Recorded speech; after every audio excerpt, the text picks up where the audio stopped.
بالله من الشيطان الرجيم بسم الله الرحمن الرحيم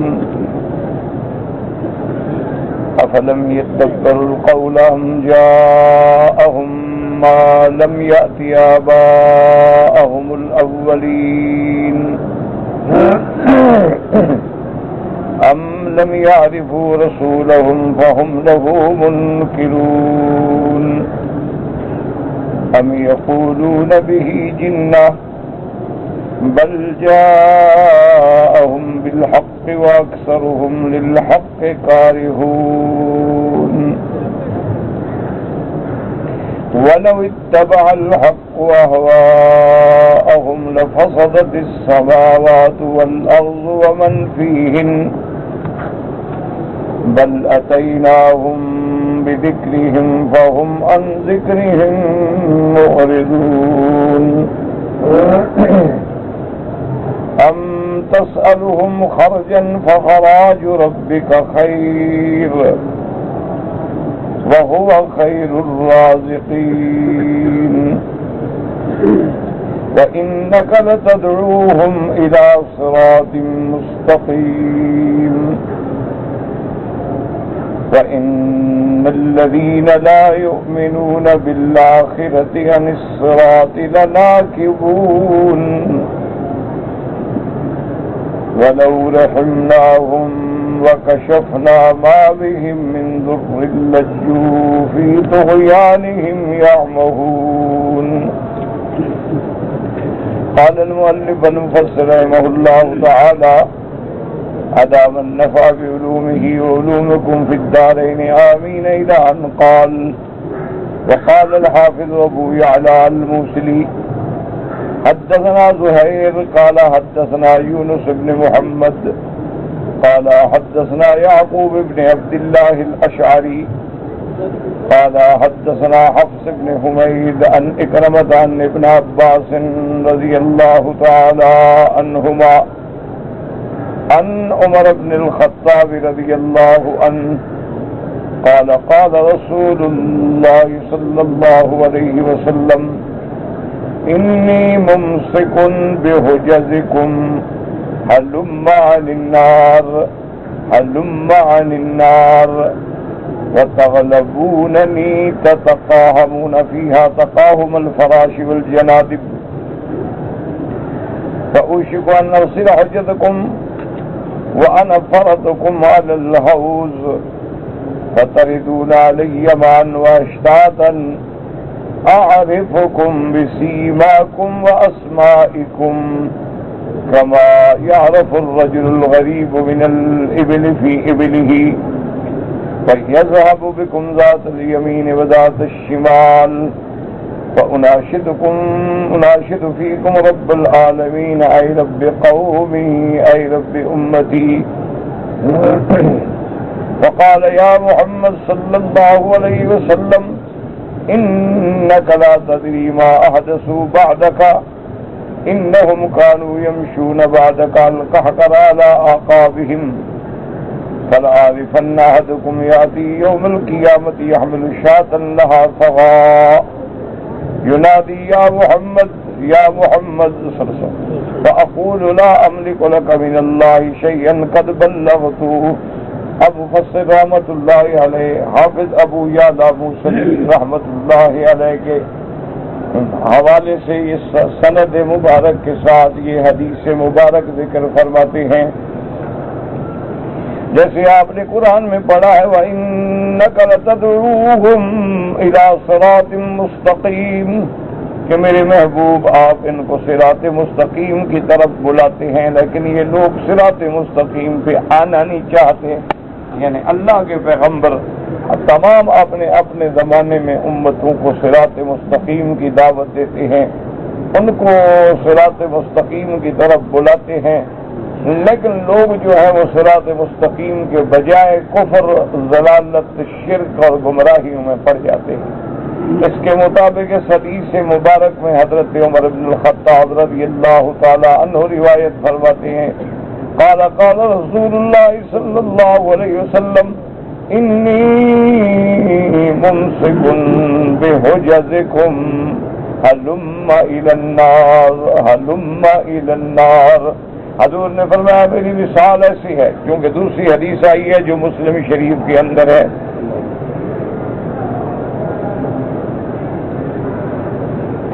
حضور پاک نے فرمایا مثلی و مثلکم کمثل رجل اوقد نارا۔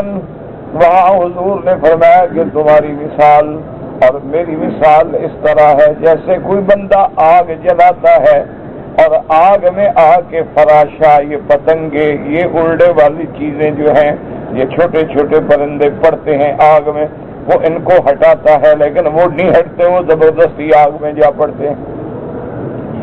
اسی طرح حضور نے فرمایا کہ میں تو امت کو گویا کے پیچھے سے پکڑ کے بلاتا ہوں کہ بچ جاؤ جہنم سے، بچ جاؤ میری طرف آؤ، آگے جہنم، اگر میرے رستے سے ہٹو گے تو جہنم میں جاؤ گے۔ لیکن حضور نے فرمایا وَتَغْلِبُونَنِي تَتَقَاهَمُونَ فِيهَا، تم میرے کھینچنے سے بھی نہیں رکتے ہو بلکہ زیادہ زور لگا کے تَتَقَاهَمُ الْفَرَاشُ، جیسے وہ پرندے فراشا کہتے ہیں، جب آدمی آگ جلاتا ہے یا دیا روشن کرتا ہے تو جو پروانے اڑ کے آتے ہیں، والجنادب، اور جنادب بھی اسی قسم کے چھوٹے قسم کے پروانوں کو کہا جاتا ہے۔ فرمایا کہ وہ جیسے اس میں پڑتے ہیں، وہ بچانا میں تمہیں کھینچتا ہوں لیکن تم اسی طرح آگ میں جانا چاہتے ہو۔ فرمایا فَأُوشِكُ أَنْ أَرْسِلَ حُجَزَكُمْ، تم نے گویا مجھے اتنی تنگ کر دیا ہے، قریب ہے کہ میں تمہیں چھوڑ دوں کہ بھئی نہیں بچتے تو جائیں جہنم میں، لیکن پھر بھی حضور اپنی رحمت سے تمہیں کھائیں گے۔ اور فرمایا وَأَنَا فَرَطُكُمْ عَلَى الْحَوْضِ، اور سب سے پہلے جنت میں اپنی امت کی حوض پہ انتظار کروں گا۔ حوض سے مراد حوض کوثر ہے جو حضور صلی اللہ علیہ وسلم کو عطا ہوگا، اور وہاں سرکار دو عالم رحمت دو عالم سیدنا محمد مصطفیٰ صلی اللہ علیہ وسلم ہوں گے، آپ کے خلفاء صحابہ ہوں گے، اور آپ اپنی امت کو حوض کوثر سے پانی پلائیں گے۔ اللہم ارزقنا منہا۔ فرمایا وَتَرِدُونَ عَلَيَّ وَعَنْ، اب حوض کوثر پہ تم لوگ آؤ گے، اکیلے بھی آؤ گے، جماعتوں کی حالت میں بھی آؤ گے۔ اعرفکم بسیماکم واسمائکم، میں تمہیں تمہارے ناموں سے بھی تمہارے علامات سے بھی پہچانوں گا۔ اسی طرح دوسری حدیث میں آتا ہے کہ حضور پاک سے صحابہ نے پوچھا کہ یا رسول اللہ صلی اللہ علیہ وسلم، جن صحابہ کو آپ نے دیکھا ہے ان کو تو آپ پہچانیں گے، لیکن جو بعد میں آئے ان کو آپ کیسے پہچانیں گے؟ آپ نے فرمایا امتی غرن محجلون، اللہ میری امت کو یہ شان بخشیں گے کہ ان کے اعضائے وضو جو ہیں، جہاں جہاں وضو کرتے ہیں، ہاتھ دھوتے ہیں، چہرہ دھوتے ہیں، بازو دھوتے ہیں، وہ روشن ہوں گے، چمکتے ہوں گے۔ اس سے مجھے پتہ چل جائے گا کہ یہ میری امت محمد مصطفیٰ صلی اللہ علیہ وسلم۔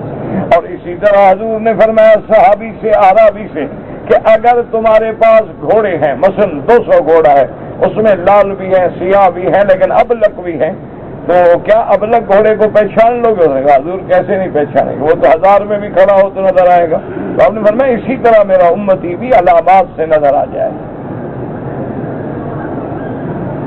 اور اس کے بعد فرمایا کما یعرف الرجل الغریب من الابل فی ابلہ، کہ جیسے کہ ایک بندہ اجنبی ہے، اس کو کوئی نہیں جانتا، لیکن وہ اپنے اونٹ کو سینکڑوں اونٹوں میں پہچان لیتا ہے۔ حالانکہ اونٹ تو ایک جیسے ہوتے ہیں، لیکن ہر مالک جو اپنے اونٹ پہچان ہے، وہ اپنے اونٹ کو بہت دور سے پہچان لے۔ اسی طرح میں بھی اپنی امت کو پہچانوں گا۔ فَيَذْهَبُ بِكُمْ ذَاتَ الْيَمِينِ وَذَاتَ الشِّمَالِ، اس کے بعد میری امت کے لوگوں کو فرشتے ذات الیمین یعنی جنت کی طرف، ذات الشمال یعنی جہنم کی طرف، بعض کو جنت کی طرف، بعض کو جہنم کی طرف۔ وَأُنَاشِدُ فِيكُمْ رَبَّ الْعَالَمِينَ، اس وقت بھی میں اپنے رب کو پکاروں گا کہ اے رب قومی، اے رب امتی، یا اللہ، یا ربا میری امت میری قوم مہربانی فرما، ان کو جہنم سے بچا۔ اس کے بعد کہا جائے گا یا محمد صلی اللہ علیہ وسلم انک لا تدری ما حدث بعدک، کہ آپ کو خبر نہیں کہ آپ کی وفات مبارک کے بعد میں آنے والی جو امتیں ہیں وہ کیسے کیسے شرک میں مبتلا ہو گئیں۔ کیونکہ چھوٹے موٹے گناہ تو معاف ہو جاتے ہیں، بڑے گناہ بھی توبہ سے معاف ہو جاتے ہیں، شرک معاف نہیں ہوتا۔ اور اللہ کی رحمت ہے کہ حضور کے صحابہ میں سے کسی نے شرک نہیں کیا، حضور صلی اللہ علیہ وسلم کے صحابہ میں سے کسی نے ارتداد نہیں کیا۔ ہاں بعض لوگ جو تھے ظاہر اسلام کرتے تھے، اندر سے منافق تھے، یا جیسے مسیلمہ بن الکذاب کی جماعت تھی جنہوں نے جھوٹا نبوت کا دعویٰ کیا، اس کے ساتھ بھی ہزاروں کا مجمع تھا۔ اسی طرح بعد میں آنے والی امتیں جو ہیں جو گمراہ ہو گئیں، کوئی رفض میں، کوئی خوارج میں، کوئی معتزلہ کے فرقوں میں بٹ کے گمراہ ہو گئے، تو اس لیے حضور فرماتے ہیں کہ اللہ فرمائیں گے کہ انہم کانوا یمشون بعد کالقحقر علی اعقابہم، آپ کے بعد انہوں نے تو الٹا چلنا شروع کر دیا۔ فَلَأَعْرِفَنَّ أَحَدَكُمْ يَأْتِي يَوْمَ الْقِيَامَةِ، حضور نے فرمایا میں اپنی امت کے بندوں کو دیکھوں گا کہ قیامت والے دن آئیں گے، يَحْمِلُ شَاةً لَهَا صُغَاء، کہ اس کے گردن پہ بکری ہوگی اور بکری آوازیں کرتی ہوگی، وَهُوَ يُنَادِي يَا مُحَمَّدُ يَا مُحَمَّدُ فَأَقُولُ لَا أَمْلِكُ لَكَ مِنَ اللَّهِ شَيْئًا قَدْ بَلَّغْتُ، اور اس کو فرشتے پکڑ کے لے جا رہے ہوں گے، وہ پکارے گا یا محمد میری مدد کریں، سفارش کریں، میں کہوں گا میرے ہاتھ میں کچھ نہیں، میں نے دنیا میں حق پہنچا دیا، دین پہنچا دیا، صراط مستقیم بتلا دیا، تو اگر تم نے نہیں مانا اور تم راستے سے ہٹے ہو تو پھر بھگتو۔ وَلَأَعْرِفَنَّ أَحَدَكُمْ يَأْتِي يَوْمَ الْقِيَامَةِ يَحْمِلُ بَعِيرًا لَهُ رُغَاء، اور فرمایا کہ میں یہ بھی دیکھوں گا کہ بعض لوگوں کی گردنوں پہ اونٹ ہوں گے جن نے یعنی اونٹ چرائے تھے، وہ مجھے پکاریں گے یا محمد یا محمد فأقول لا أملك لك شيئا قد بلغت ولأعرفن أحدكم يأتي يوم القيامة يعمل فرسا، اس کے کندھے پہ گھوڑا ہوگا، لہا حمحمۃ، وہ گھوڑا اپنی آوازیں نکالتا ہوگا، وہ بندہ مجھے پکارے گا میری مدد کریں، لیکن میں کہوں گا لا أملك لك شيئا قد بلغت، میں نے دین پہنچا دیا، اب میرے ہاتھ میں کچھ نہیں۔ وَلَأَعْرِفَنَّ أَحَدَكُمْ يَأْتِي يَوْمَ الْقِيَامَةِ يَحْمِلُ سِقَاءً مِّنْ عَدْمٍ يُنَادِي، میں دیکھوں گا کہ بعد آدمیوں کی گردن پہ مشکیزہ ہوگا، سقاء مشکیزہ اور چمڑے کا، اور وہ مجھے پکارے گا، لیکن میں کہوں گا لا أملك لك شيئا قد بلغت۔ وقال علی ابن المدینی هذا حدیث حسن الاسناد، کہ اس کی سند تو اچھی ہے لیکن اس میں ایک راوی مجہول ہے، ان حفص بن حمید مجہول لا عالم، روان غیر یعقوب بن عبد الله الاشعری الکنی، قلت بل قد روی عنه ایضا قد روى عنه ایضا اشعث بن اسحاق، وقال یا فیہ یحییٰ ابن معین صالح وثقہ النسائی وابن حبان۔ تو حضور صلی اللہ علیہ وسلم نے دنیا میں ہمیں صراط مستقیم کی طرف بلایا اور بالکل چمکتی ہوئی شریعت عطا فرمائی، اس لیے حضور فرماتے ہیں ترکتکم علی البیضاء، میں تمہیں ایک چمکتی ہوئی روشن شریعت دے کے جا رہا ہوں، لیلھا کنہارھا، جس کی رات بھی دن کی طرح روشن ہے، یعنی کوئی اندھیر نہیں، چوری حرام ہے، زنا حرام ہے، اور ڈاکہ حرام ہے، قتل حرام ہے، واضح ہے چیزیں، تو اس لیے کوئی اس میں اشتباہ نہیں۔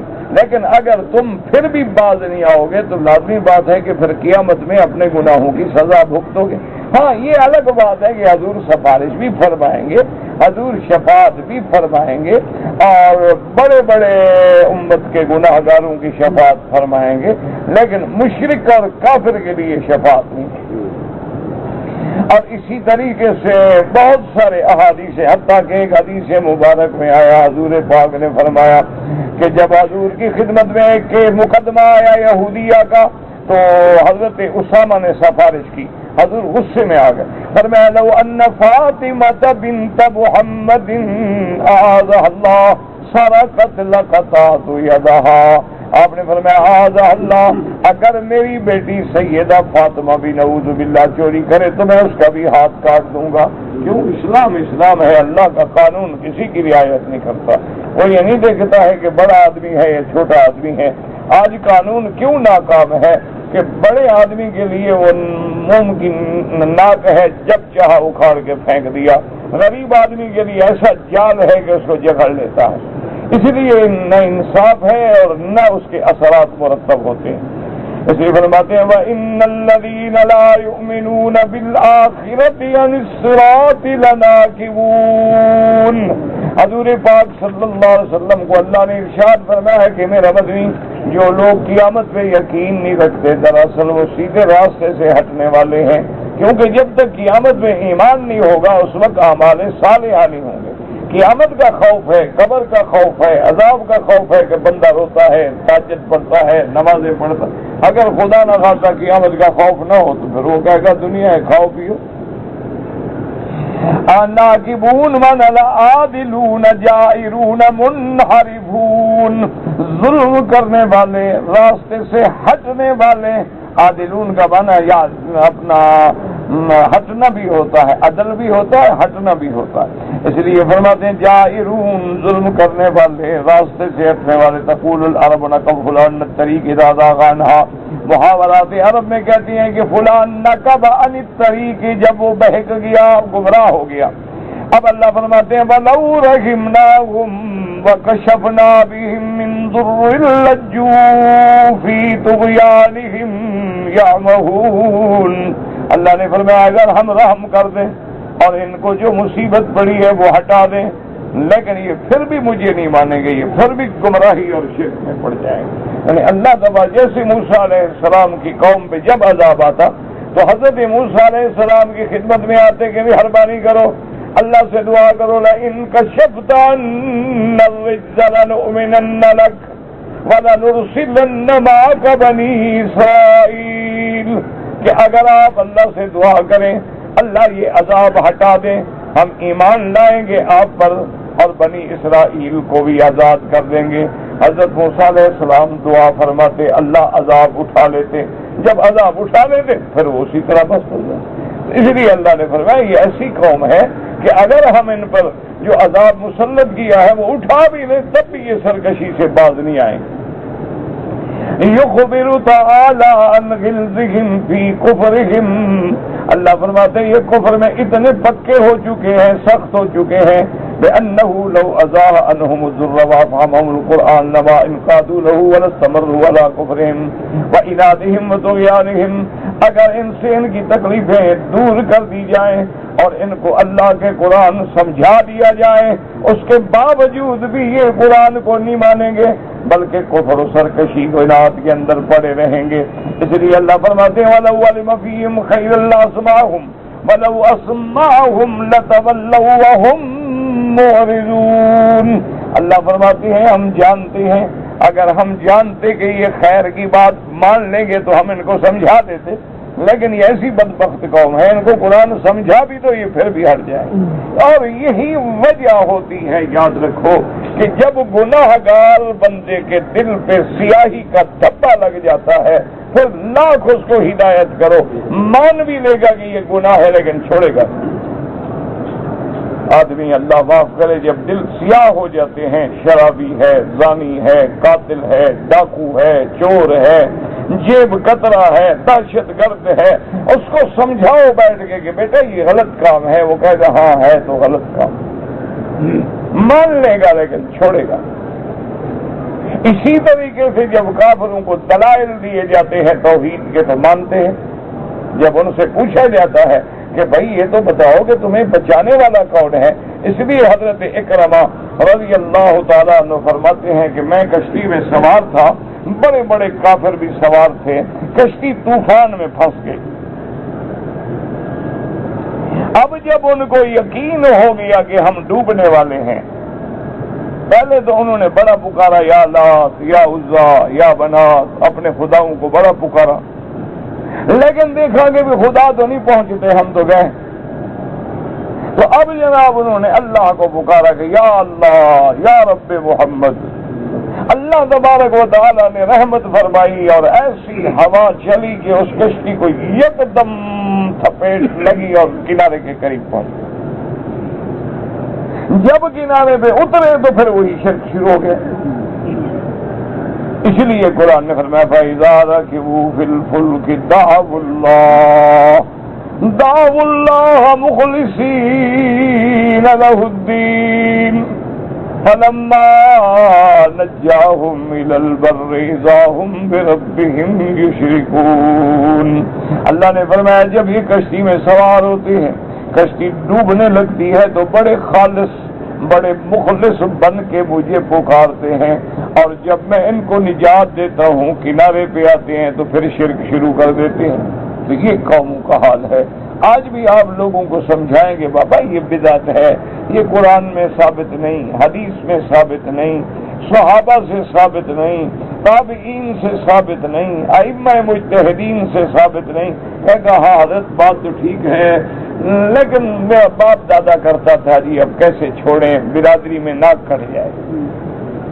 یعنی مانے گا لیکن پھر بھی نہیں چھوڑے. انا للہ و انا الیہ راجعون. وجہ کیا ہوتی ہے کہ دل سیاہ ہو جائے. جب دل سیاہ ہو جائے تو پھر تقریریں اثر نہیں کرتی. اس لیے فرماتے ہیں وَلَوْ تَرَىٰ إِذْ وُقِفُوا عَلَى النَّارِ فَقَالُوا يَا لَيْتَنَا نُرَدُّ وَلَا نُكَذِّبَ بِآيَاتِ رَبِّنَا وَنَكُونَ مِنَ الْمُؤْمِنِينَ بَلْ بَدَا لَهُم مَّا كَانُوا يُخْفُونَ مِن قَبْلُ وَلَوْ رُدُّوا لَعَادُوا لِمَا نُهُوا عَنْهُ. اللہ نے فرمایا میرا مدنی صلی اللہ علیہ وسلم آپ دیکھیں کہ جب ان کو جہنم کی آگ پہ کھڑا کیا جائے گا تو یہ چیخ چیخ کے کہیں گے یا لیتنا، ہائے کاش، نرد ولا نکذب بآیات ربنا، ہمیں ایک دفعہ پھر دنیا میں بھیج دے میرا مولا، ہم تیری آیات کی تکذیب نہیں کریں گے، ہم ایمان لائیں گے. اللہ فرماتے ہیں ہم جانتے ہیں ہم پر کوئی چیز چھپی ہوئی نہیں ہے، ہم قادر ہیں ان کو چاہیں تو دوبارہ دنیا بنا کے دنیا میں بھیج دیں، لیکن اگر ہم ان کو دوبارہ بھی بھیج دیں تو یہ پھر بھی کفر و شرک کریں گے. وَهَذَا مِن بَابِ عِلْمِهِ تَعَالَىٰ بِمَا لَا يَكُونُ لَوْ كَانَ كَيْفَ يَكُونُ. اس آیت میں یہ بات ثابت ہے کہ میرے اللہ کا علم اتنا محیط ہے کہ جو چیزیں نہیں ہیں اگر وہ ہوں تو کیسے ہوں گی اللہ اس کو بھی جانتے ہیں.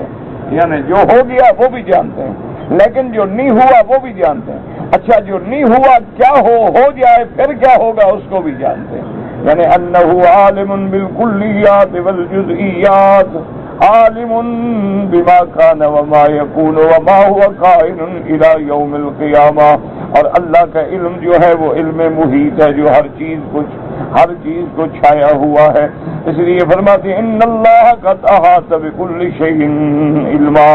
قال الضحاك عن ابن عباس كل ما فيه لو فهو مما لا يكون ابدا. حضرت ابن عباس کہتی ہیں کہ حضرت ابن عباس فرماتے ہیں کہ جس آیت میں لو آ جائے تو اس کا معنی یہ ہے کہ وہ ہرگز نہیں ہوگا. جیسے اس آیت میں آیا وَلَوْ رُدُّوا لَعَادُوا، جیسے وَلَوْ تَرَىٰ إِذْ وَقِفُوا عَلَى النَّارِ، تو وہ فرماتے تھے کہ اللہ تبارک و تعالیٰ جانتے ہیں کہ اگر ہم ان کو دوبارہ زندگی دے دیں، دوبارہ دنیا میں بھیج دیں، لیکن یہ پھر بھی شرک سے باز نہیں آئے گا. وَلَقَدْ أَخَذْنَاهُمْ بِالْعَذَابِ فَمَا اسْتَكَانُوا لِرَبِّهِمْ وَمَا يَتَضَرَّعُونَ حتى إذا فتحنا عليهم بابا ذا عذاب شديد إذا هم فيه مبلسون. وهو الذي أنشأ لكم السمع والأبصار والأفئدة قليلا ما تشكرون. وهو الذي ذرأكم في الأرض وإليه تحشرون. وهو الذي يحيي ويميت وله اختلاف الليل والنهار أفلا تعقلون. بل قالوا مثل ما قال الأولون قالوا أإذا متنا وكنا ترابا وإذا من أئنا لمبعوثون. لقد وعدنا نحن وآباؤنا هذا من قبل إن هذا إلا أساطير الأولين. يقول تعالى ولقد أخذناهم بالعذاب أي ابتليناهم بالمصائب والشدائد. اللہ نے فرمایا کبھی ہم ان کافروں پر عذاب نازل کرتے ہیں، ان پہ مصائب و شدائد اتارتے ہیں، لیکن یہ ایسے بدبخت ہیں کہ اس وقت بھی عاجزی نہیں کرتے، بندگی نہیں کرتے. فما استكانوا لربهم وما يتضرعون فما ردهم ذلك عما كانوا فيه من الكفر والمخالفة بل استمروا على غيهم وضلالهم ما استكانوا ما خشعوا، بلکہ یہ اپنے اسی کفر پہ، اسی شرک پہ جمے رہتے ہیں، اپنی گمراہی پہ جمے رہتے ہیں۔ مستکانو کا معنی ما خشعوا، اللہ کے آگے نہیں جھکتے کہ ان پر اگر عذاب بھی آ جائے نا، ایسے بدبخت ہیں پھر بھی نہیں جھکتے۔ وما يتضرعون مانا وما دعوا، پھر بھی اللہ کو نہیں پکارتے، پھر بھی عاجزی نہیں کرتے۔ كما قال تعالى فلولا إذ جاءهم بأسنا تضرعوا ولكن قست قلوبهم، اگر ان پہ ہماری پکڑ آئے، عذاب آئے تو عاجزی کرتے، لیکن یہ کیوں نہیں کرتے کہ ان کے دل سخت ہو چکے ہیں، ان کے دل سیاہ ہو چکے ہیں۔ جب بندے کا دل سیاہ ہو جائے تو پھر اس کو ہدایت کا راستہ نہیں ملتا ہے، اس لیے اللہ فرماتی ہے پھر ہم مہر لگا دیتے ہیں۔ ختم اللہ علی قلوبہم وعلی سمعہم وعلی ابصارہم غشاوۃ ولہم عذاب عظیم۔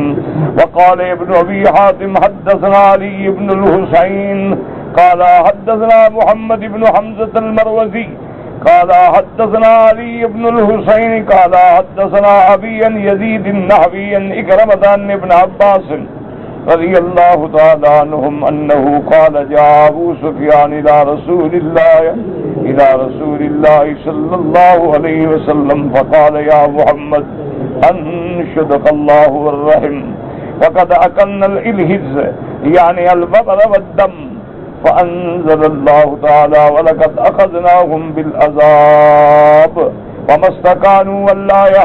وقد رواه النسائی عن محمد بن عقیل عن علی بن الحسین عن ابیہ به واصله في الصحیحین ان رسول اللہ صلی اللہ علیہ وسلم دعا على قریش حين استوصوا فقال اللهم اعني عليهم بسبع كالصبي يوسف علیہ السلام۔ اب مفسر رحمۃ اللہ علیہ فرماتے ہیں کہ اس حدیث مبارک میں آتا ہے، حضرت ابن عباس سے روایت ہے کہ ابو سفیان مدینے میں آئے، اس وقت ابو سفیان مسلمان نہیں ہوئے تھے، اسلام نہیں لائے، اسلام بعد میں لائے۔ حضور کی خدمت میں آئے، کہنے لگے یا محمد صلی اللہ علیہ وسلم انشدک اللہ والرحم، کہ محمد مصطفیٰ آپ کو اللہ کے حوالے سے اور رشتہ داری کے حوالے سے درخواست کرتے ہیں، مہربانی کریں ہم پر، اللہ کے لیے رحم کریں، ہماری رشتہ داری کی وجہ سے رحم کریں۔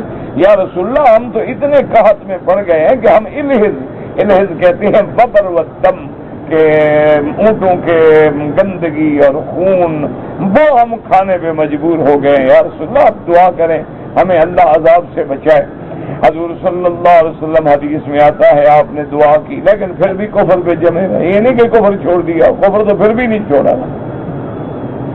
اب مفسر رحمۃ اللہ علیہ فرماتے ہیں صحیحین میں حدیث ہے کہ جب کافروں نے قریش مکہ نے نافرمانی کی تو حضور نے بد دعا کی تھی، اللہم اعنی علیہم بسبع کسبع یوسف، کہ یا اللہ ان کافروں پہ میری مدد فرما اور ان پہ ایسی قحط مسلط کر جیسے حضرت یوسف علیہ السلام کے زمانے میں 7 سال کے لیے قحط آئی۔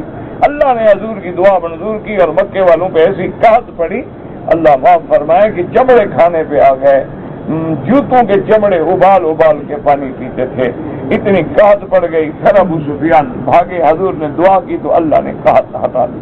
وقال ابن ابي حاتم حدثنا علي بن الحسين قال حدثنا سلمة بن شبيب قال حدثنا عبد الله بن ابراهيم عن عمرو بن كيسان قال حدثني وهب بن عمرو بن كيسان قال حدث وهب بن منبه فقال له رجل من الابناء الا انشدك بيتا من شعر من شعر يا ابا عبد الله فقال وهب نحن في طرف من عذاب الله والله يقول ولقد أخذناهم بالعذاب ما استكانوا لربهم وما يتضرعون قال وصام وهب 3 متواصلة وقيل له ما هذا الصوم يا أبا عبد الله قال أحدثنا فأحدثنا يعني أحدثنا الحبس فأحدثنا زيادة عبادة۔ اس روایت میں آتا ہے کہ حبس وهب بن منبه یعنی وہ قید ہوئے تو ایک آدمی نے ان کو کہا کہ میں ابا عبداللہ کے شعر کا تمہیں واسطہ دیتا ہوں. انہوں نے کہا تم کیا واسطہ دیتے ہو؟ ہم اللہ کے عذاب کے کنارے پہ پھنسے ہیں. اس کے بعد پھر وہب نے 3 دن کا روزہ رکھا متواصل. 3 دن متواتر، نہ کھایا نہ پیا، 3 دن رات دن کا روزہ رکھا. انہوں نے کہا یہ کون سا روزہ ہے؟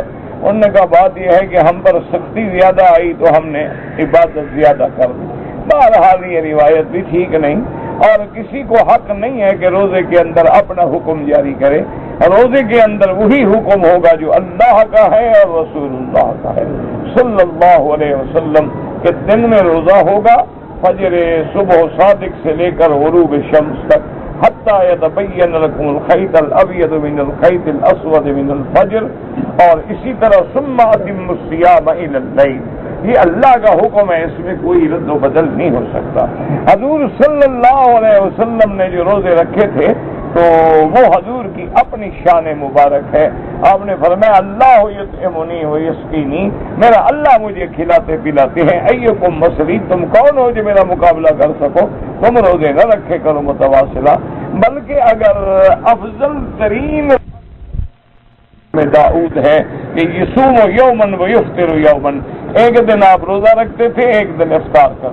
ورنہ افضل یہ ہے آدمی اللہ ہمت دے تو 3 روزے رکھو، 13، 14، 15، اور اسی طرح ہر ہفتے میں سوموار اور جمعرات کا روزہ رکھیں. اسی طرح عاشورہ کا روزہ رکھیں، اور اسی طرح شعبان میں بھی حضور پاک نفلی روزے زیادہ رکھتے تھے تاکہ رمضان کے آنے سے پہلے پہلے طبیعت عادی ہو جائے، اس کے عادت پیدا ہو جائے روزے رکھنے کی. اللہ تعالی عالم. اللهم صل على سيدنا محمد وعلى آل سيدنا محمد مبارک وسلم. بہرحال میں نے عرض کیا نا کہ عمرہ جو ہے وہ ایک نفلی عبادت ہے. آپ عمرہ کریں، عمرہ کرنے کے بعد دعا کریں، جس کے لیے بھی دعا کریں گے اللہ اس کو ثواب دے گا. تسبیح نماز جو ہے حدیث ضعیف میں ثابت ہے، اس لیے بعض علماء محدثین اس کو قبول فرماتے ہیں اور بعض قبول نہیں فرماتے کہ حدیث ضعیف ہے، وہ نہیں پڑھتے ہیں. نماز قضا پڑھنا جو ہے وہ ضروری ہے، لیکن توبہ سب سے ضروری ہے. مغرب کی نماز کے بعد جو 6 رکعتیں پڑھتے ہیں بہت بڑا ثواب ہے، بہت بڑا اجر ہے. اللہ توفیق دے. بھئی میں نے کئی دفعہ بچایا ہے کہ مجھے خواب کا پتہ نہیں ہے، تعبیر کا، مجھے نہ لکھا کریں. یہ بھی کل بھی پڑھا تھا، وہی چٹ پھر رکھ دیتے، پھاڑ دو، ختم.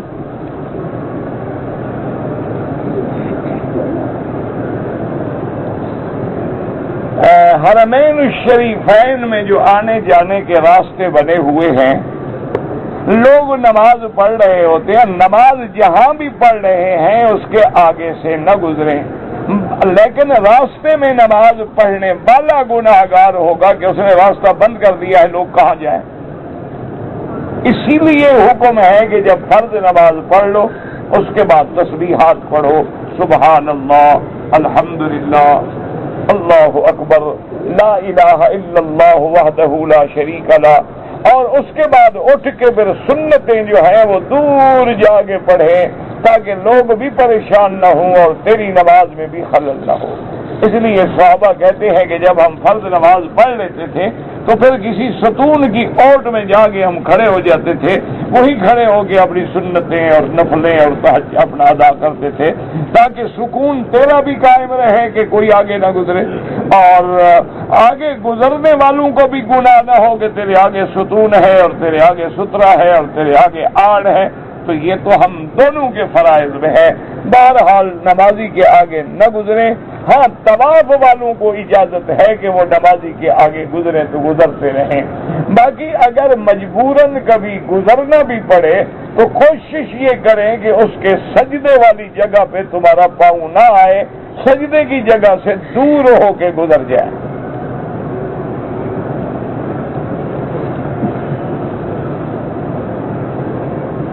طواف کا سنت طریقہ یہ ہے کہ آدمی نیت کر کے چلے اور حجر اسود کے سامنے اس طرح کھڑا ہو کہ اس کا کنارہ جو ہے کندھے کے برابر ہو. اس کے بعد ذرا سا سامنے ہو کے بسم اللہ اللہ اکبر، وہی کھڑے کھڑے پھر سیدھا ہو کے چل پڑے اور سبحان اللہ والحمد للہ لا الہ الا اللہ اللہ اکبر لا حول ولا قوت الا باللہ العلی العظیم، یا کسی کو درود شریف یاد ہے یا کلمہ شریف لا الہ الا اللہ محمد الرسول اللہ سبحان اللہ وبحمدہ، یعنی جو تمہیں یاد ہے، کیونکہ مقصد ہوتا ہے عبادت میں دل لگ جائے۔ اگر ہم کتابیں لے کے پڑھتے رہیں گے، پہلے پڑھنا نہیں جانتے، کوئی غلط پڑھ رہا ہے، کوئی پڑھ نہیں سکتا، کسی کو لفظ نہیں آتا، وہ بار بار دہرا رہا ہے، غریب خیال تو کاغذ میں لگا ہوا ہے، دعا اس کا معنی نہیں ہوتا۔ دعا وہ ہوتی ہے جو تیرے دل سے نکلے، چاہے وہ تم اردو میں کرو، عربی میں کرو، کسی زبان میں کرو، اللہ تبارک و تعالیٰ جانتے۔ جب رکن یمانی پہ آئے تو دایاں ہاتھ جو ہے اس کو بسم اللہ اللہ اکبر وللہ الحمد، لیکن موقع نہ ملے اشارہ نہ کریں۔ اس کے بعد ربنا آتنا فی الدنیا حسنۃ وفی الآخرۃ حسنۃ فقنا عذاب النار، اس دعا کو 3 دفعہ پڑھیں، کیونکہ یہ سنت ہے کہ میرے محبوب جب دعا مانگتے تو 3 دفعہ مانگتے تھے۔ جب بھی کوئی دعا حضور نے مانگی ہے اس کو 3 دفعہ دہرایا ہے، اور جب پھر حجر اسود کے سامنے آئے، بوسے کا موقع مل جائے ادب سے الحمدللہ، نہ ملے ہاتھ لگا کے بوسہ دے دیں، اور یہ بھی نہ ملے تو دور سے اشارہ کر دیں، ثواب سب کا برابر ہے۔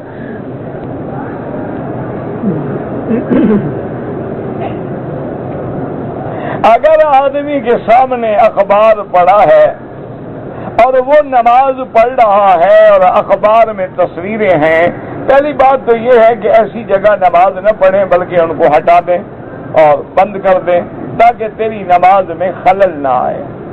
رحمت دو عالم سیدنا محمد مصطفیٰ صلی اللہ علیہ وسلم کے گھر مبارک میں سیدہ عائشہ صدیقہ رضی اللہ عنہا فرماتی ہیں کہ مجھے ایک کپڑا آیا تو میں نے دیوار پہ لگا دیا کہ ذرا اچھا لگے گا، خوبصورت نظر آئے گا تو حضور خوش ہوں گے، لیکن حضور پاک نے مجھے حکم دیا کہ وہ کپڑا ہٹا دو۔ میں نے کہا یا رسول اللہ، میں کہ نہیں، میں نے جب نماز پڑھی تو خیال میرا ادھر چلا گیا۔ فرماتی ہے کہ پھر میں نے اس کو ہٹا دیا اور کاٹ کے پھر سرانے وغیرہ پہ لگا دیا۔ تو بہرحال اگر اللہ کے نبی کا خیال بھی ہٹ سکتا ہے تو یہ تعلیم امت تھی کہ تم ایسی چیزیں سامنے نہ رکھو۔ اچھا، اسی طرح بعض فقہا کہتے ہیں کہ ہم نے نماز پڑھی، سامنے اخبار پڑھا ہے، اگر اس نے عبارت کا ایک جملہ پڑھ لیا تو نماز بھی نہیں ہوگی، اسی لیے ایسی چیزوں کو دور کیا کریں۔ لیکن آج کل تو مشکل یہ ہے میرا بھائی کہ سارے گھر تصویروں سے بھرے ہوئے ہیں، منکرات سے بھرے ہوئے ہیں، اور تمام چیزیں جتنے اسلام نے منع کی ہیں وہ ساری ہمارے گھروں کی زینت بن گئی ہیں۔ انا للہ و انا الیہ راجعون، اور بندہ کیا کہہ سکتا ہے؟ کہتے جی عربی لکھنے پڑھنے کے لیے ذریعہ بتائیں، اردو انگریزی بولنا جانتے ہیں، عربی میں بات کرنا چاہتے ہیں، آپ نے انگریزی کیسے سیکھی؟ جیسے انگریزی سیکھی، اردو سیکھی، اسی طرح عربی سیکھ لو۔ آج کل تو عربی لینگویجز کی کلاسز لگی ہوئی ہیں، 3 مہینے میں بندہ بولنا شروع کر دیتا ہے۔ اور پھر عربی زبان جو ہے اس کا تعلق ہر مسلمان سے ہے، فطری زبان ہے، جنت کی زبان ہے، عالم برزخ کی زبان ہے، اللہ کے قرآن کی زبان ہے، میرے مدنی محبوب کی زبان ہے، اس کا سیکھنا جو ہے بہت آسان ہے۔ تو کسی بھی آپ سینٹر میں داخلہ لے لیں جہاں لغت عربیہ کی تعلیم دی جاتی ہو، اور انشاءاللہ تبارک و تعالی آپ جلدی سیکھ جائیں گے۔ اور دوسرا آسان طریقہ یہ ہے کہ جب بازار میں گزریں، یہ جتنے بورڈ لگے ہوئے ہوتے ہیں نا انگریزی میں، عربی میں، اردو میں، ان کو پڑھتے رہیں۔ مثلا لکھا ہوگا ہوٹل تو عربی میں ہوگا فندق، تو سمجھ آ گیا کہ ہوٹل کو فندق کہتے ہیں۔ لکھا ہوگا ریسٹورینٹ، آگے لکھا ہوگا مطعم، تو سمجھ آ گیا ابھی ریسٹورینٹ کو مطعم کہتے ہیں۔ تو اسی طرح بھی اگر آدمی روزانہ 5-10 فکرے یاد کرے نا، 10-15 دن میں بولنا شروع ہو جاتا۔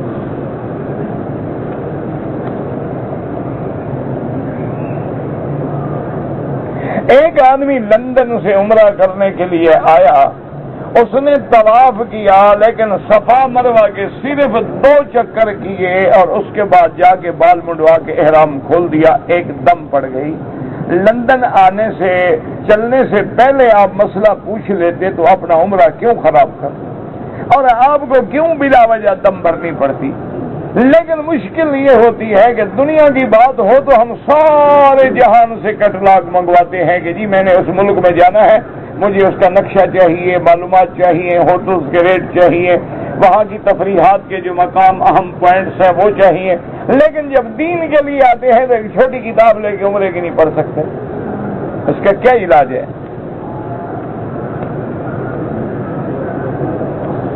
کہتے ہیں جی کہ پاکستان میں پیری مریدی کا بڑا زور ہے، وہاں تو ہر چیز کا زور ہے بھائی، اور کس چیز کا زور نہیں ہے ماشاءاللہ۔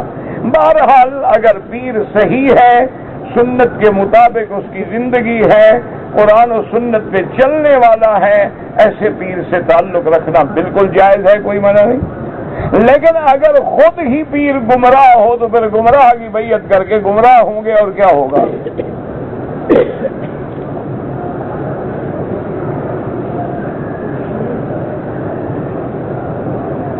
طواف مکمل کرنے کے بعد بندہ باب فتح سے باب فہد کی طرف الٹا چل سکتا ہے۔ الٹا کا معنی یعنی یوں چلے تو ناجائز ہے، ورنہ ادھر جائے ادھر جائے سب جائز ہے۔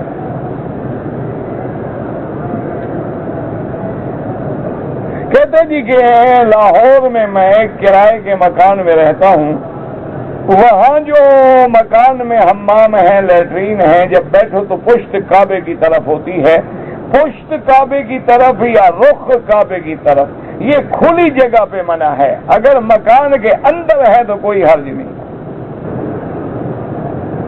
یعنی آپ جنگل میں ہیں، صحرا میں ہیں تو نہ رخ کریں نہ پشت کریں، لیکن اگر مکانات ہیں، دیواریں ہیں، بند ہیں تو اس میں کوئی فرق نہیں پڑتا، لیکن نہ ہو تو اچھا ہے۔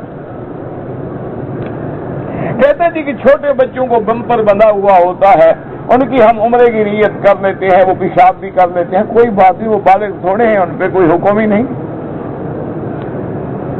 میری خالہ فوت ہو گئی ہے، دعا اللہ سب کی مغفرت کرے جو بھی فوت ہو گئے۔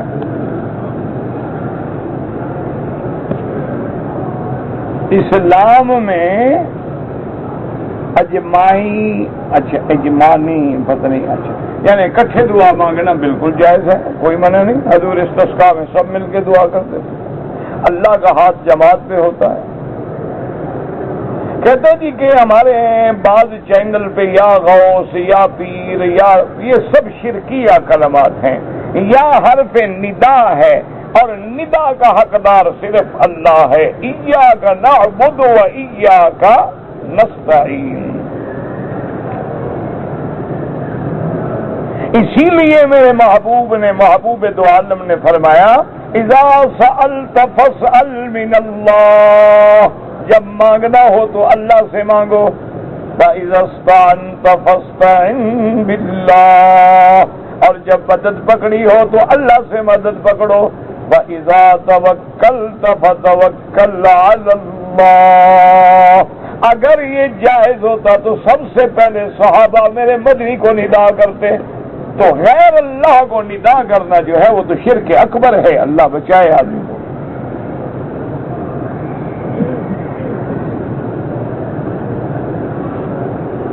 سو دفعہ سمجھایا ہے، سمجھ نہیں آتا تو میں کیا کروں؟ ایمان، ایمان نہیں ایمان۔ اگر فجر کی نماز کے بعد طواف کرے تو اس کی 2 رکعت جو ہیں، اگر وہ مسلک حنفی پہ ہے تو سورج نکلنے کے بعد پڑھے، اور امام احمد بن حنبل رحمۃ اللہ علیہ کے نزدیک جب بھی طواف کرو اس کی 2 رکعت پڑھنا جائز ہے۔ اگر طواف کر رہے تھے اور نماز جنازہ کھڑی ہو گئی، پڑھ لو، پھر شروع کر دو جہاں سے چھوڑا ہے۔ اگر ایک چکر میں میں اشارہ کرنا بھول گیا کوئی بات نہیں۔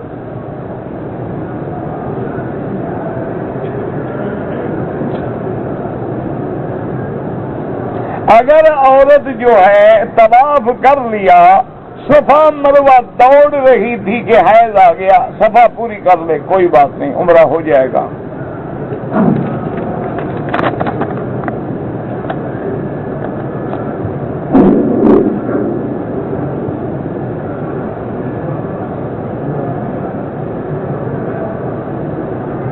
بہرحال اگر آپ مدینہ منورہ سے آنے کا ارادہ تھا کہ عمرہ کروں گا، لیکن آپ مدینے سے مکہ نہیں آئے، پھر جدہ ہی چلے گئے تو کوئی بات نہیں، پھر عمرہ نہیں کیا تو کوئی گناہ نہیں۔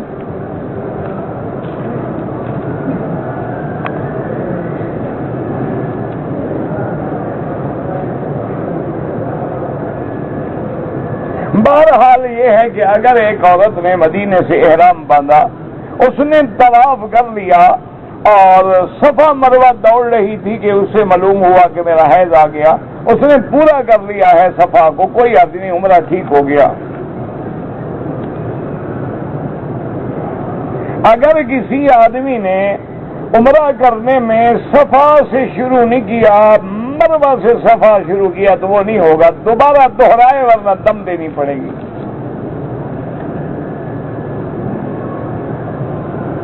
مسجد نبوی میں نماز پڑھنے کا جو صحیح حدیث مبارک ہے اس میں ایک نماز کا 1000، ایک ضعیف حدیث مبارک ہے جس میں ہے ایک نماز کا 50,000، اور مسجد اقصی میں ایک نماز کا 500، اور مسجد الحرام مکہ میں ایک نماز کا 1,00,000۔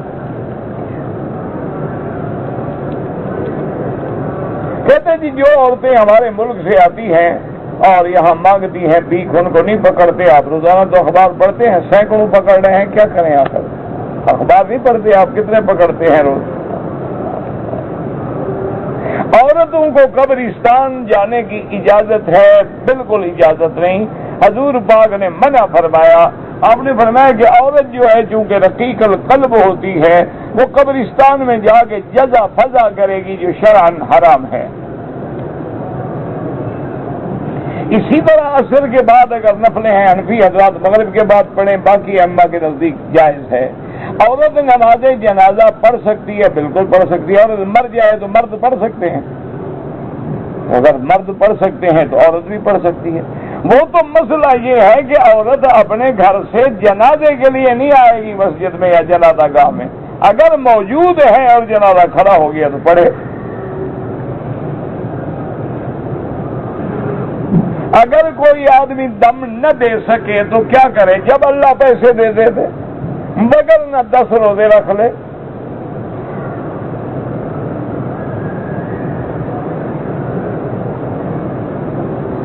کہتے جی میری عمر 23 سال ہے، بیوی کی عمر 20 سال ہے، ہم دونوں کا نکاح ایک مولوی صاحب نے پڑھایا تھا، گواہ بھی موجود تھے، لیکن اس لڑکی کا باپ نہیں تھا، لیکن باپ راضی تھا کہ نہیں؟ پہلے یہ فیصلہ کرو نا، کیونکہ بعض ائمہ فرماتے ہیں لا نکاح الا بولی، اگر باپ زندہ ہے اور اس کی اجازت نہ ہو تو نکاح ہوتا ہی نہیں۔ وہ بعض ائمہ فرماتے ہیں نکاح تو ہو جائے گا لیکن مخالف سنت رسول اللہ تو ہے۔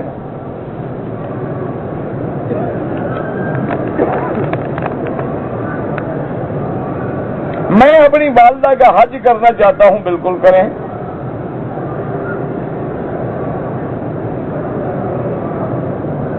بہرحال اس کے ساتھ جو ہے شوہر، بیٹا، بھائی پتہ نہیں ساتھ نہیں آ رہے تو پھر بغیر محرم کے عورت نہیں آ سکتی۔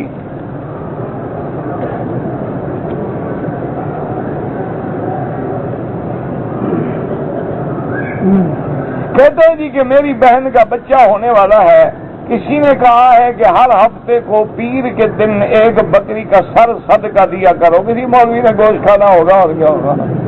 مسئلہ تو ہے ہی نہیں، آپ ویسے تو کبھی کھلاتے نہیں۔ دیکھو نا مجھے اتنا عرصہ ہو گیا، آپ نے مجھے کبھی کھلایا ہے؟ ہاں 1-2 شاگرد میں تو موصلی لے آتے ہیں، موصلی پکا کر، مجھے اچھی نہ بھی لگے تعریف کرنی پڑتی ہے، انہیں بہت اچھا بنایا، کیا کرے گا آدمی لے جو آئے۔ باقی آپ بتائیں کہ بڑی خدمت چھوڑیں، کبھی آپ نے روٹی کھلائی ہے؟ تو اگر آج میں آپ کو انشاءاللہ کل بتا دوں نا، میں نے خواب دیکھا تھا رات تمہارا بابا رو رہا تھا، دیکھو دعوت کرتے ہو کہ نہیں کرتے ہو؟ نہیں، مولویوں کے دھندے ہیں بابا، مسئلہ کوئی نہیں۔ یہ پیٹ کا مسئلہ ہے. اب اس کے گلے ڈال دیا ہے نا جی کہ ہر ہفتے میں سوموار کا دن ہو اور بکری کا سر ہو. مرغی کا بھی نہ ہو نا، بکرے کا بھی نہ ہو، پھر حمل نہیں گرے گا. بکری کے سر کا تیرے حمل سے کیا تعلق ہے؟ تم وقتی خیرات کر دیا کرو. بس یہ کیا ہے، سوموار ہو یا منگل ہو یا بدھ ہو یا ہفتہ ہو، جب اللہ توفیق دے خیرات کرو، اللہ سے دعا مانگو.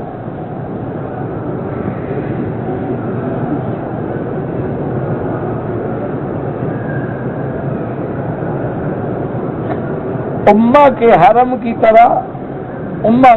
کی طرح مجھے نہیں پتا امہ کا حرم کیا ہوتا ہے.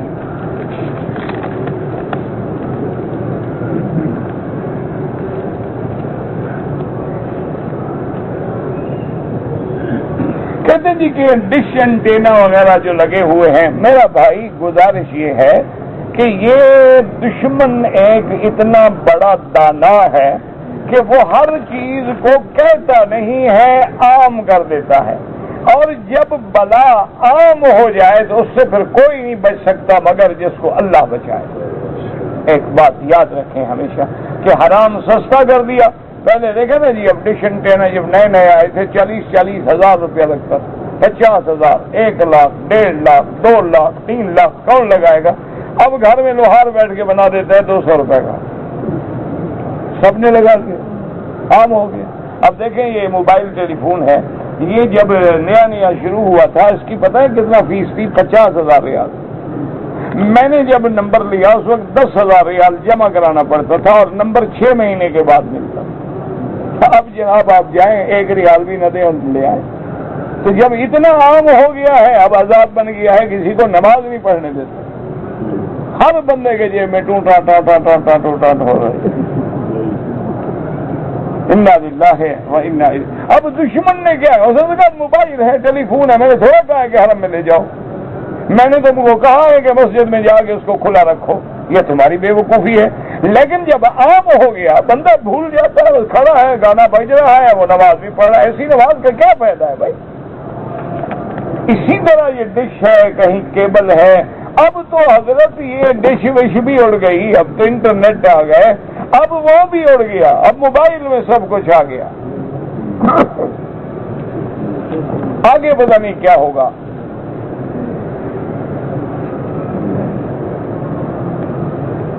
کہتے جی بازاروں میں جو کھلونے بکتے ہیں، بھائی اگر کھلونے ہیں اس میں تصویر نہ ہو جاندار کی تو کھلونا ہے، اس کا کوئی فرق نہیں پڑتا.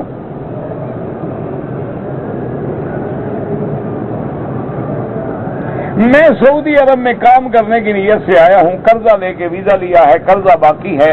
اگر حج آ جائے پڑھ سکتا ہوں؟ بالکل پڑھ سکتے ہیں. مکے میں موجود ہے، آپ کا حج تو 20 ریال میں ہو جائے گا. آپ حج کیوں چھوڑیں بھائی؟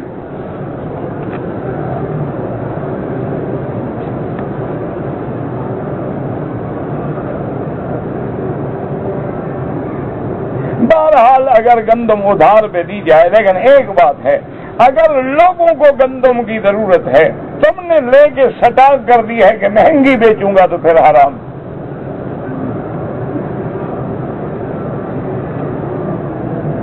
میرے والد فوت ہو گئے، اللہ مغفرت فرمائے. جو بھی فوت ہو گیا اللہ مغفرت فرمائے.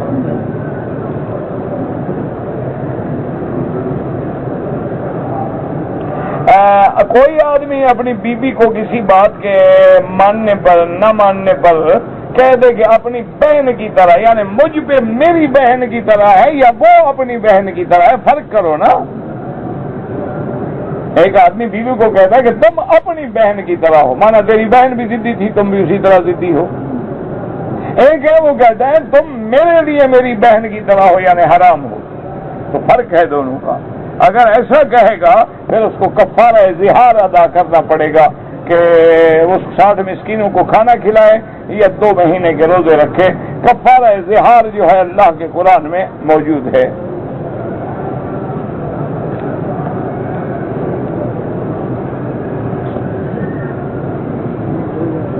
کہتے جی کہ ہم کویت سے عمرہ کرنے کے لیے آئے ہیں، عمرہ کر لیا.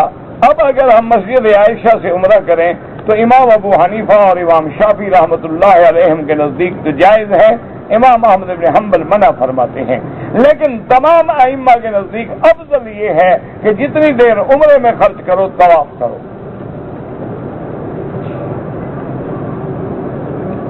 کہتے جی کہ اگر کوئی آدمی تقریر کے وقت یا پڑھنے کے وقت کعبے سے پشت کر لے کوئی بات نہیں۔ حضور نے فرمایا کہ میں نے معراج والی رات دیکھا کہ اللہ کے آسمانوں پہ جو کعبہ ہے بیت المعمور، اس سے ایک بندہ پشت لگا کے بیٹھے ہیں اور بڑے ہی خوبصورت ہیں اور بڑا ہی جمال ہے۔ حضور نے فرمایا یوں سمجھ لو کہ ان کی شکل مبارک جو ہے وہ میری شکل سے ملتی تھی۔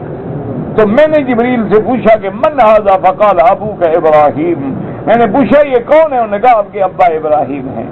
تو اگر حضرت ابراہیم پشت لگا سکتے ہیں تو مانا جائز ہے، ناجائز ہوتی تو کبھی نبی پشت لگا کے بیٹھتے۔ کہتے جی کہ بالوں کی سرجری کروا سکتے ہیں، یعنی جو گنجے لوگ ہو گئے ہیں وہ سرجری کروا کے اور بال لگوا لیں۔ ہاں اس میں علماء کہتے ہیں کہ بندے کے بال نہ ہوں، اگر مصنوعی بال بنے ہوئے ہیں ریشہ کے تو کہتے ہیں وہ تو جائز ہے، لیکن کسی انسان کے نہ لگائیں۔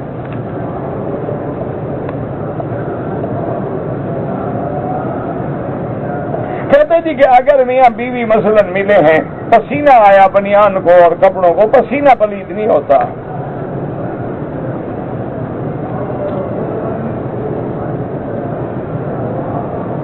کہتے جی کہ دوسرے ملکوں سے جو لوگ آتے ہیں گروپ کی شکل میں ہیں، ان کے ساتھ باقاعدہ عالم ہے، باقاعدہ گائیڈ ہے، باقاعدہ ان کو گروپ کو سنبھالنے والے ہیں۔ ہمارا ملک ایسا کیوں نہیں کرتا؟ تو اپنے ملک سے کہو، میں کیا کہہ سکتا ہوں؟ تم جا کے اپنے ملک والوں سے کہو، ہماری بات کون سنتا ہے؟ آج کل تو مولوی کی ویسے کوئی نہیں سنتا۔ اللہم صلی علی سیدنا محمد وعلی آل سیدنا محمد وبارک وسلم۔ یا اللہ یا رحمان یا رحیم یا حی یا قیوم یا ذی الجلال والاکرام، یا الہ العالمین، عالم اسلام پہ اپنی رحمت نازل فرما، عالم اسلام کی عزت اور غلبے کا فیصلہ فرما۔ یا اللہ تمام اسلامی ملکوں کی حفاظت فرما، بلد الامین کو قیامت تک ہر فتنے سے محفوظ فرما۔ یا اللہ بیماروں کو شفا عطا فرما، بے حیاؤں کو حیا عطا فرما، بے دینوں کو دین عطا فرما، بے اولادوں کو اولاد عطا فرما۔ جن کی اولادیں ہیں ان کو صالح بنا، جن کے گھروں میں بچیاں ہیں ان کے رشتے آسان فرما، بے روزگاروں کو روزگار عطا فرما، قرض داروں کے قرض عطا فرما۔ یا اللہ ہمیں مانگنا بھی نہیں آتا، بغیر مانگے اپنی رحمتیں عطا فرما۔ یا اللہ ہماری اولادوں پہ، ہمارے خاندانوں پہ، نسلوں پہ رحم فرما۔ اللہم اجعل لنا وللمسلمین من کل ہم فرجا ومن کل ضیق مخرجا ومن کل بلاء عافیہ۔ سبحان ربک رب العزت عما یصفون وسلام علی المرسلین والحمد للہ رب العالمین۔ اللہم صل علی سیدنا محمد وعلی آل سیدنا محمد کما صلیت علی ابراہیم وعلی آل